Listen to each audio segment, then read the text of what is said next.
Welcome to The Hypnotist, the show that gives you inside access to cutting-edge hypnosis with real clients facing genuine issues. Brought to you by the hypnotherapist demanded by celebrities, CEOs, and even royalty, Adam Cox. These recordings took place live from Adam's clinic in London's world-famous Harley Street. This podcast features powerful hypnosis, so do not listen while driving or operating machinery. This recording is not suitable for those with epilepsy or severe mental health issues. So, get yourself comfortable and enjoy today's episode of The Hypnotist. Hi, it's Adam here, and in this episode of The Hypnotist, you're going to be listening to a hypnosis session designed to contrast what living an awful life would be like compared with a magnificent life. And this uses principles of disassociation, but also an element of future pacing and a metaphor of VR. And it was actually inspired by a client that recalled seeing a clip from a cartoon called Rick and Morty, where the characters play a game called Roy, and it's a simulation, and they live a life of Roy, and then they get a score at the end to kind of figure out how well they've done. And effectively, the metaphor here is that in many ways life is like a bit of a game, and there are choices and decisions that you can make, and it's a game with loose rules, but you get to kind of decide what you do within that kind of framework. So in this hypnosis session, the client was taken to this kind of futuristic VR world where he sees an 80-year-old version of him full of shame and regret and sadness, and had to replicate that life to figure out what he did to make his life so bad, and then contrast that with seeing an 80-year-old version of himself, which was beaming with happiness and joy and accomplishment and pride, and then try to relive that version of him's life to recreate it. And in both cases, he didn't achieve the exact life to do that. And the intuition is pretty good at knowing how close to get. So there's almost like a score at the end of this. And I appreciate as I'm describing it, it probably doesn't sound too clear as to what's happening here, but just think of it as a way to experience different lives that could lead to different futures, purely for the purpose of gleaning what is useful distinctions between the two. It's highly likely that decisions are made in different ways, or that different things are valued in different versions of each life, purely from the framework to figure out what would make your life better. And a lot of people use this kind of framework of in personal development. They have things like, imagine, you're hearing the eulogy at your own funeral, or imagine that you're on your deathbed and you're thinking back on your life. And this element of disassociated future pacing is good because you get to figure out what's really important and what really were the priorities and who really mattered in your life. And that's easier to do in your imagination than the tragedy of getting to 80 or 90 years old and then realizing that you've wasted a lot of time on low priority things, or you invested a lot of your time and attention on things that you thought mattered but really didn't matter. And that's the tragedy of life sometimes, is that people quite often are too fixated on the short term and don't really zoom out and look at their life from a broader perspective. And I think it's helpful to do that. And lots of very successful people have a game plan over decades, not even goals for the year, but what do they want to achieve in their life, and then the next 10 years and the next 20 years. And that's a very helpful thing to do. But to get an essence of where do you even start from that, this hypnosis session is designed to give you a frame of reference of, if you had a magnificent life, how would you recreate that if 50 years of your life were condensed down to about 10 minutes? And what that does is it forces your brain to think of, what are the things that make the biggest difference? So I think anyone will benefit from this. As I was doing the session with the client, I remember thinking, I want to experience this myself. So although I'm recording it for you on this podcast right now, and it's already gone to the client, I'll be listening to this because I think it's a very helpful frame of reference to take stock of what it would take to really live an amazing life, and how would you even go about doing that. So find a quiet, comfortable place where you won't be disturbed, relax, and enjoy the session.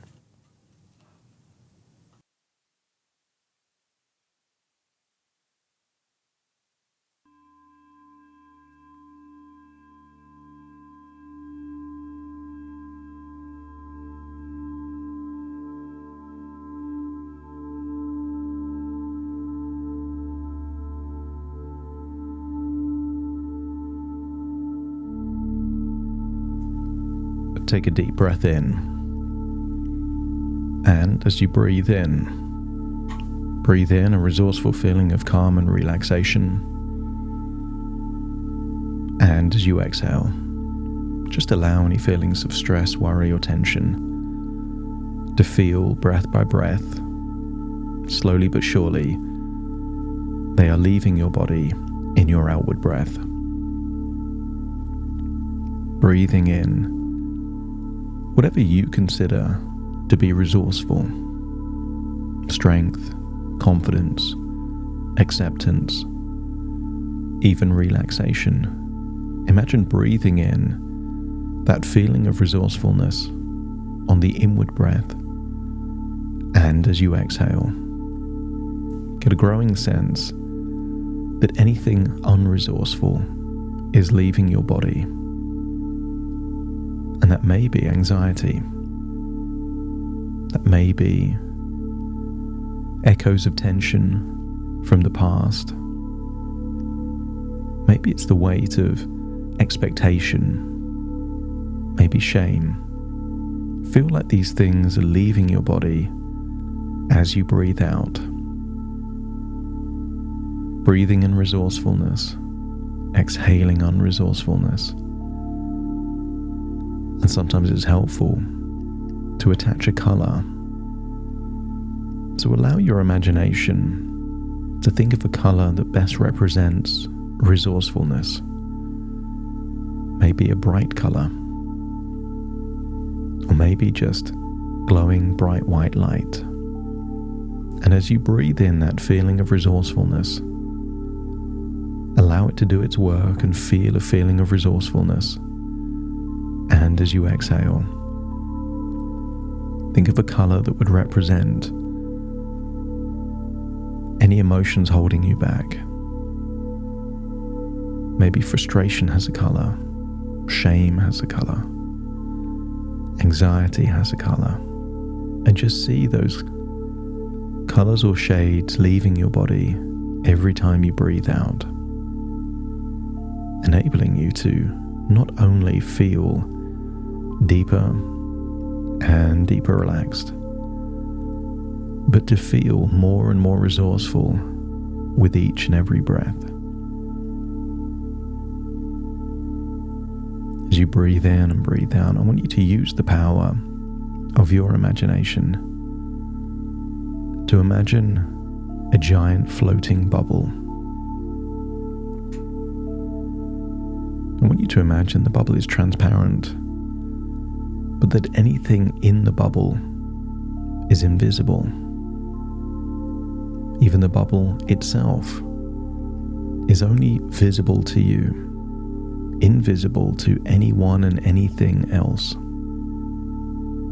So as you step into the bubble, feel a floating sensation as to what you would feel like if you were in a floating bubble that could hold your weight and to take you upwards. Feel that light floating sensation. And as you breathe in and breathe out, this bubble will take you back to moments in your past. Not to change the past, but to change the emotions connected with the past. There are many useful and valuable attributes you have from your unique past. Independence, resilience, awareness. And I want you to acknowledge that good things can come from bad things, but also that we can change how you feel about those things that can't change. Breathing in and breathing out and feeling that floating bubble taking you back, all the way back, over time, but also over distance. And I want you to imagine floating all the way back to a home very far away. Perhaps you can go all the way back to an entirely different country. And I want you to see, from the safety of this floating bubble, where you can observe and no one can observe you, a household that is emotionally charged. Perhaps you can imagine seeing a large hallway, big enough perhaps to be its own room. Maybe you can see someone preparing the hair of a young girl, perhaps putting their hair in pigtails. And I want you to see the innocence of that small child, maybe enjoying having her hair done, completely unaware of the future that life had in store. You can observe from the safety of a bubble the strange expressions on people's faces, emotional, maybe crying. This almost seems like a goodbye.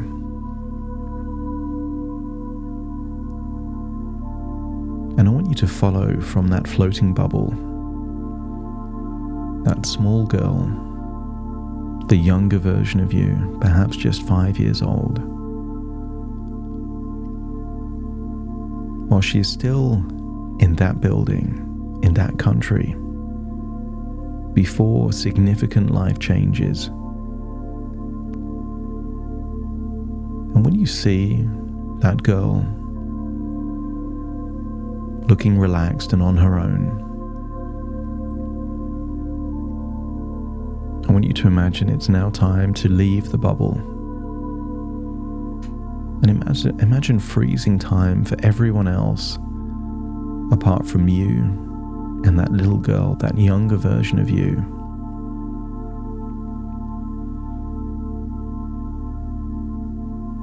And I want you to imagine that you have a small gift box. I want you to say hello to that little girl.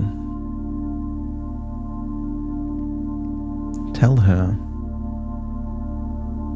that you are someone that cares.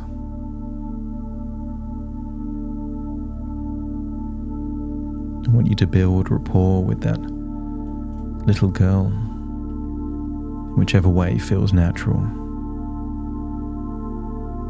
Maybe complimenting her on those pigtail hair, maybe the clothes she wears.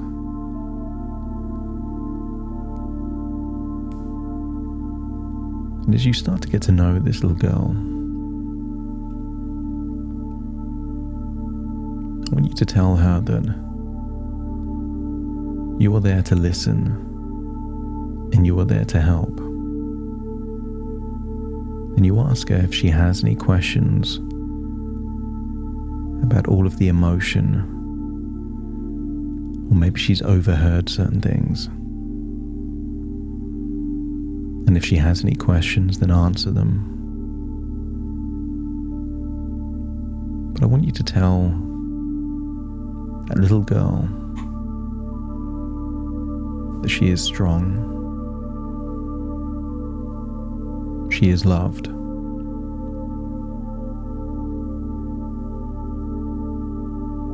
and that changes are happening for her.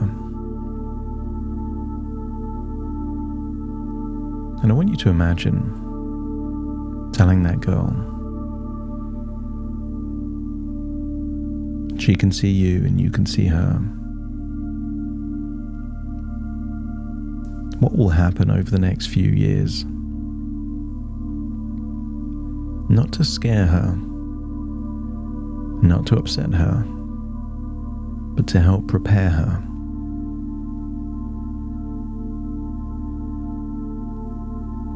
Tell her there might be difficult things, but I want you to give that younger version of you the information and advice you needed most back then.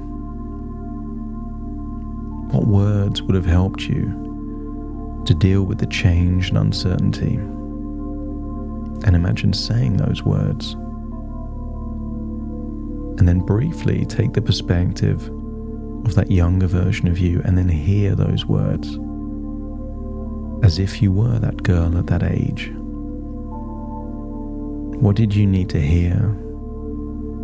What did you need explaining? So that you didn't feel let down or lost, disrupted. And as you hear those words, feel a growing sense of preparedness. That a storm is coming, but you know it's coming. And then imagine seeing that older version of you, but not knowing it's you, the you from the future, giving you a gift. And inside that little gift box, that woman says, "This is a resource to help you through the next few years." And you can see a glowing ball of energy. And the woman says, "This is the resource that you need most right now." And I want you to think, as a 5-year-old, what resource that would be. Faith, strength, resilience, or maybe something else. So feel like you're taking that resource, that glowing ball of energy, placing it on your heart and absorbing that resource. So you feel more prepared for this strange future. Shift perspective, so you're now back in your body, seeing a young girl that seems mentally prepared for a chaotic future. And I want you to give her one final piece of advice so that she will see that this will help her in some way. Maybe it will help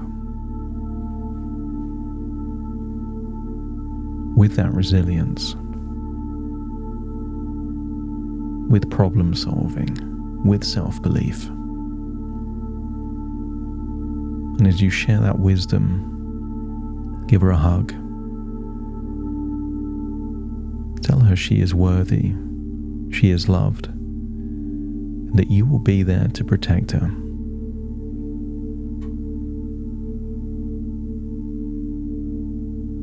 You say goodbye,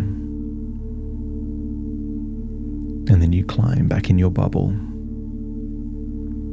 And I want you to drift forwards, perhaps 2 years into the future. And I want you to now find yourself perhaps in a London flat, hovering over brown floors, until you see that younger version of you at perhaps 7 years old.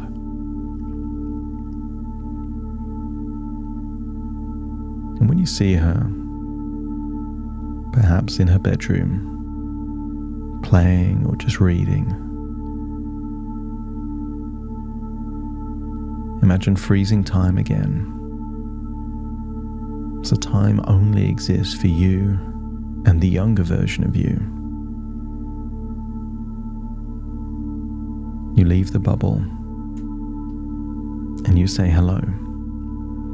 And I want you to see how happy this younger version of you is to see you. Big smile.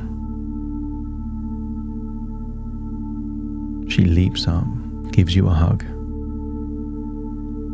And I want you to ask her how she's been. And really listen.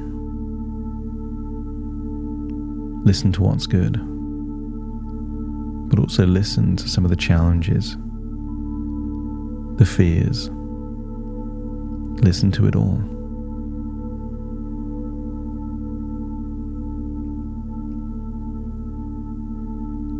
And I want you to tell this young girl, perhaps only 7 years old, that you are proud of her. You're proud that she was able to make the adjustment, to get used to a new life, to play the cards that she was dealt. That you are proud of her intelligence, her resolve, her inner strength. And I want you to tell her all of the things you needed to hear when you were that old. Maybe how capable you are. That it wasn't your fault. That the people that let you down shouldn't have let you down. Whatever you needed to hear, tell that little girl those words.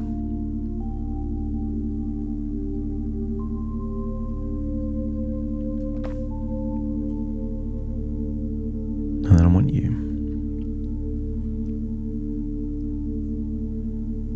to give this little girl perhaps a new form of preparation. That not all people can be trusted. That she should be on the lookout for people with agendas. Not to scare her, but that certain strangers, or even people that pose as friends, aren't what they seem. And maybe to tell her that if she's ever cornered or feeling vulnerable, to scream out loud, to run as fast as she can. And I want you to give her another gift. And maybe that is courage or inner strength or something else. So that she can continue to make the adjustments to this new life, but also to be on guard if anyone does anything inappropriate.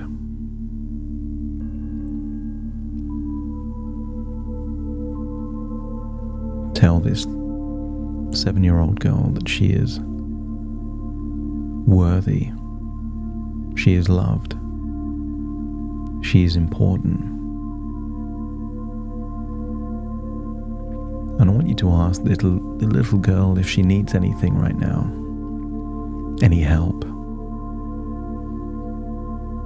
anything that she needs to share. And whatever she needs, feel like you can give that to her.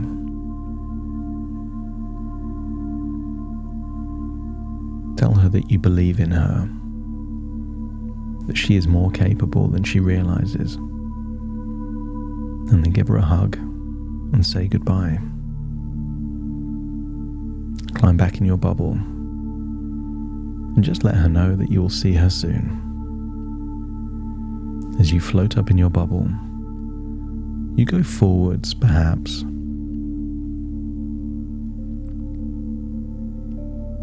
3 years into the future. And I want your bubble to float towards a wedding. And I want you to see a 10-year-old version of you dressed in whatever clothes you were wearing at that wedding.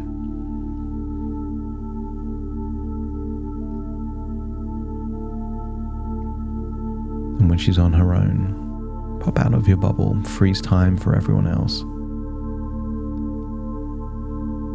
And again, notice how happy she is to see you. Give her a hug. Ask her how she is. And to tell her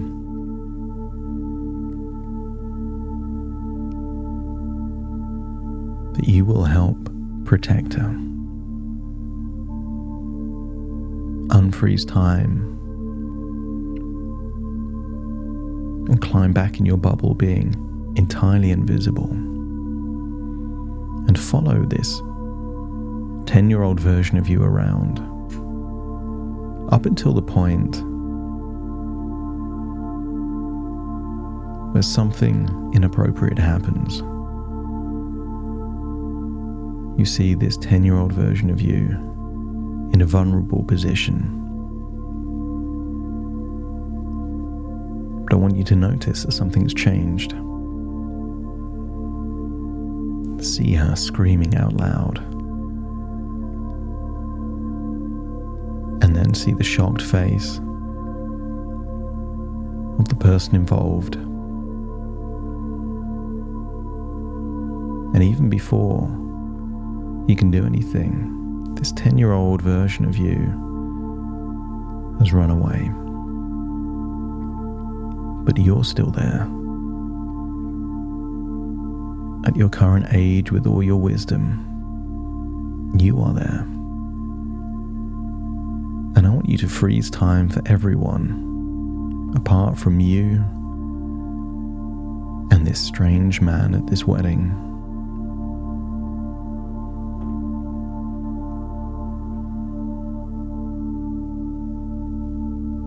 His feet are glued to the floor. He can't walk or run or move from where he is.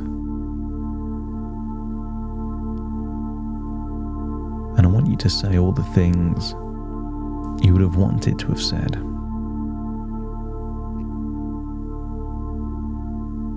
How he scared this girl.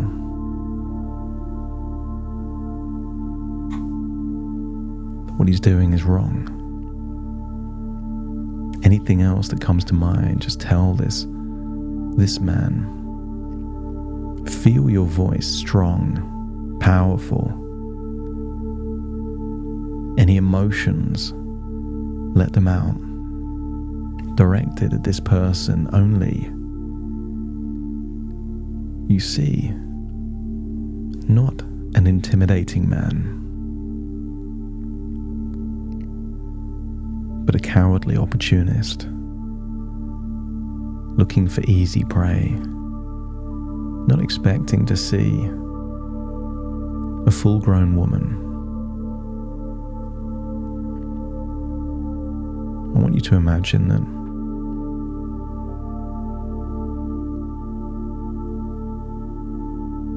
maybe shame, embarrassment, whatever you were carrying from the past that was holding you back, you now give as a gift to this man. That the shame is now his to carry, no one else's. And you place that glowing ball of energy that represents shame on his chest. And you see that face change. I want you to unfreeze time. And I want you to see a humiliated, embarrassed, shameful man walking away almost like a dog with his tail between his legs. And I want you to go to that 10-year-old version of you, to give them a hug, say you're proud of them, proud for screaming out loud, proud of them for running away, that it was the man in the wrong, not them. But tell them that if anyone does anything like this again, to scream out loud, to run for help,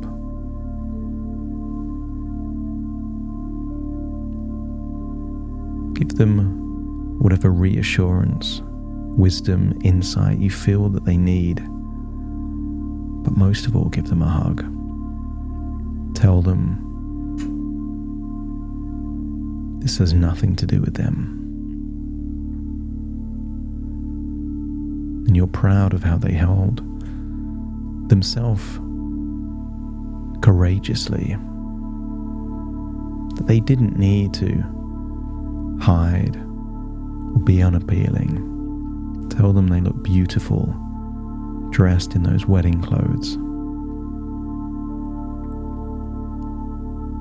Give them a hug and say goodbye and tell them you'll see them soon. And then go forward in time, perhaps just 2 or 3 years, until you see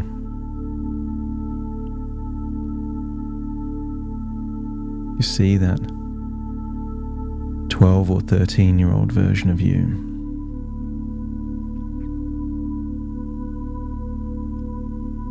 At the appropriate time, jump out of your bubble, say hello, give them a hug, ask how they're getting on,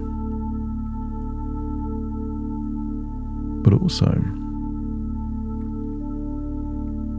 give them some tips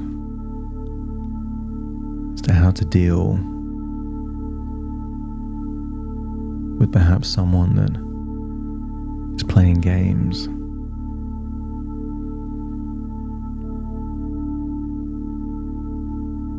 I want you to be the protection that was missing for you. And that protection could be insight, awareness, decision making, but also a physical presence. And I want you to pay a visit to that person that was trying to get too close to a 12-year-old girl. And I want you to say whatever needs to be said to scare them off.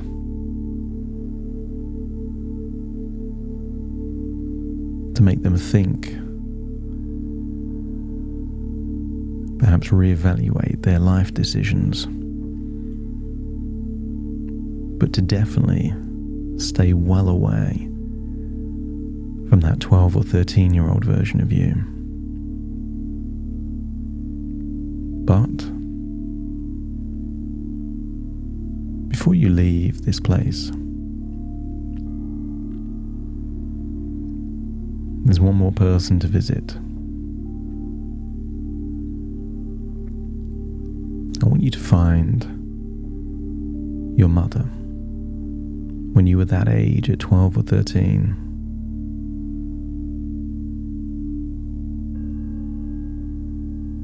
And I want you to tell her all the things that her inaction caused.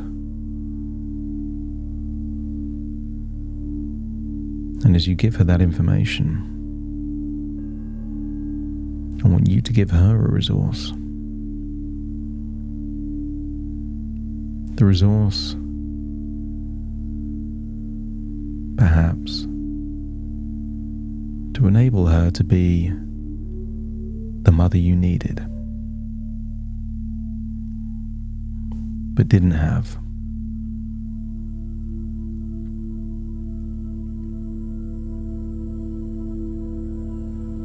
You give her the knowledge, the information you would have loved to have had at that time.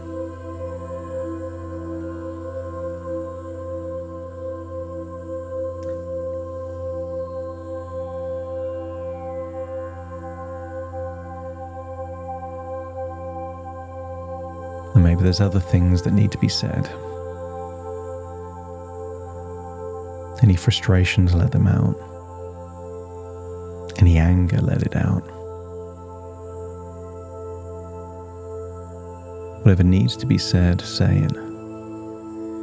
Representing everything you wish you could have said as a child but didn't have the right words or the right knowledge or the right frame of reference. You're giving a voice to that child that couldn't articulate what you can articulate now.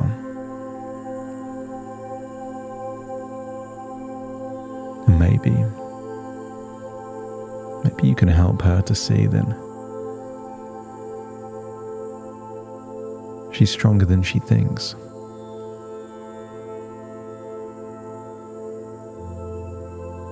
And some people don't change, but some people do. The important thing is not that she changes, but that you say what needs to be said. And then it's time to say goodbye. But you say goodbye one last time to that younger version of you. And I want you to tell her she doesn't need to become unappealing. She doesn't need to put on weight to keep herself safe. That she can be proud of who she is. That she is capable and strong. And notice any vigilance inside you right now feels like it's resetting. Too much vigilance can lead to stress and anxiety. And too little is reckless. So feel like you can have just as much as you need. And allow the changes of the past to ripple all the way to the present and the future. As open loops become closed. And that the changes that need to take place to enable you to be aware of the past and learn from the past, but not be held down by the past. That your past didn't destroy you. It strengthened you.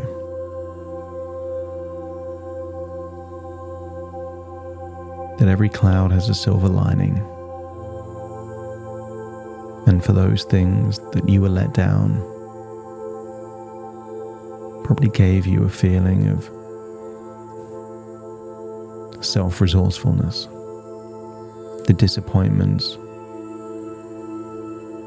simply mean that you have high standards. So allow changes to take place. So you can take what you need from the past and leave the rest behind. And then climb back into your bubble. Float up. All the way to the present moment, observing the ripples through time. How would those changes in your past change who you are today? Observe them, see them. Keep what's good and leave the rest behind. Observe your timelines shifting and changing all the way to the present moment, as you then observe yourself where you are right now, listening to my voice, and you leave the bubble and walk into your present body, taking all the changes with you.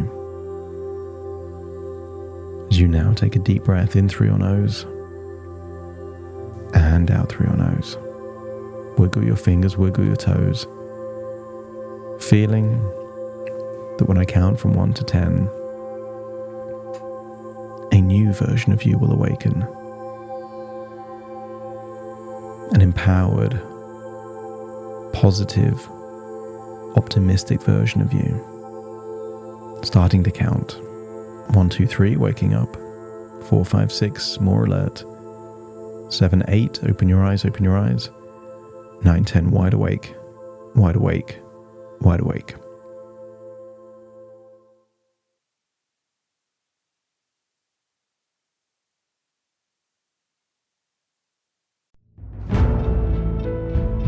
Thank you for listening to The Hypnotist with Adam Cox, the show that gives you inside access to cutting-edge hypnosis with real clients facing genuine issues.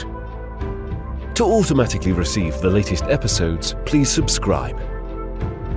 If you'd like to support the show, please share this episode with just one friend you think it could help. And if this episode helped you, please leave us a 5-star review.